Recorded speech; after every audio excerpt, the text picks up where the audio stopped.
because they'd have to change the way their libraries are installed, the way that their, if I remember correctly, the way their directory structure is laid out, and they would basically all have to standardize, and no distro is going to do that.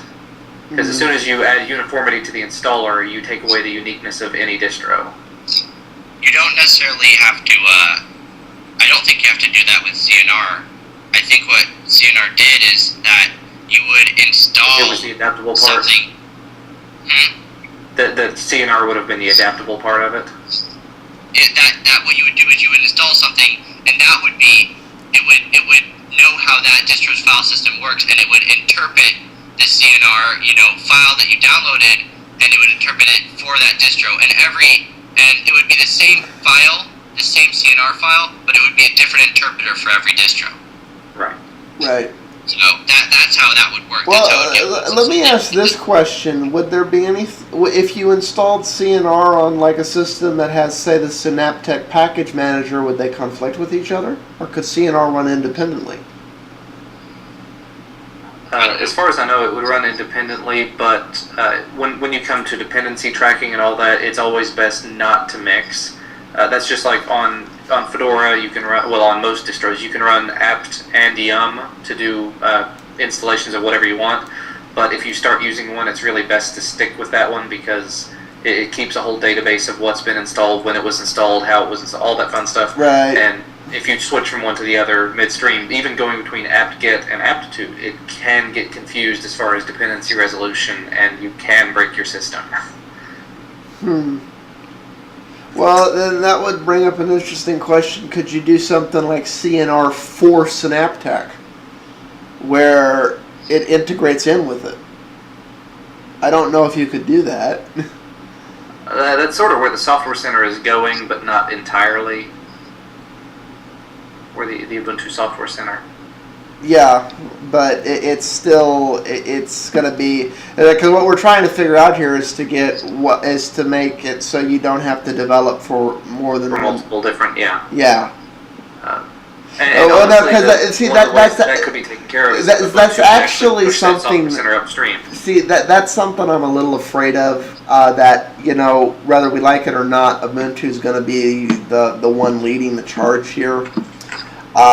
In that so many of the Linux doesn't things are Ubuntu doesn't. Right.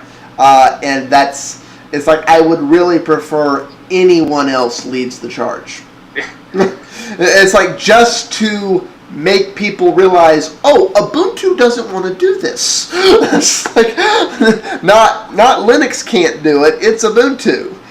Because for all the reasons we just said, the industry is going to follow Ubuntu, which is going to hurt some other things. They're going to have an uphill battle. They're going to have to be there with the 1-2 punch the whole way, and I'm not sure. I don't know how well that's going to work out. So I don't know on that. It's going to be an interesting shape of things.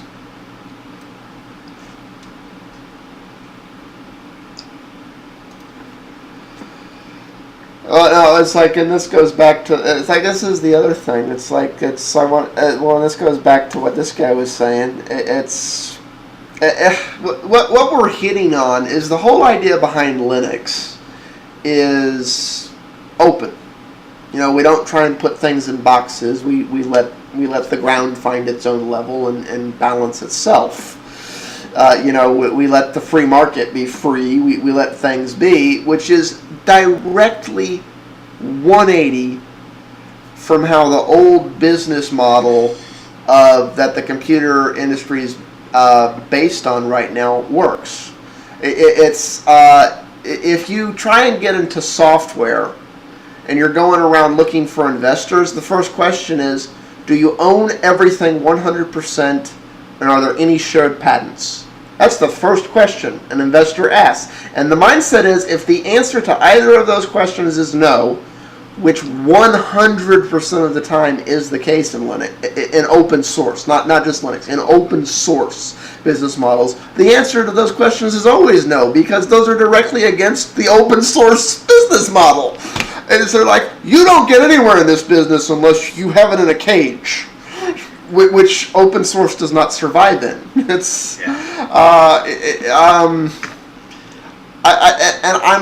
really what we're talking about here is, how do I make that old business model play nice with this new business model, which flies directly in contrast of 8 dozen things that we assumed are true, but economic studies, the last 15 years of business innovation and true innovation and development have proven are false.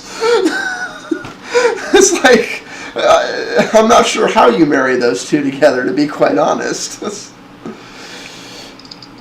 That's a hard sell, because, I mean, do you think maybe they'll just get surpassed or replaced for sitting on their ass too long?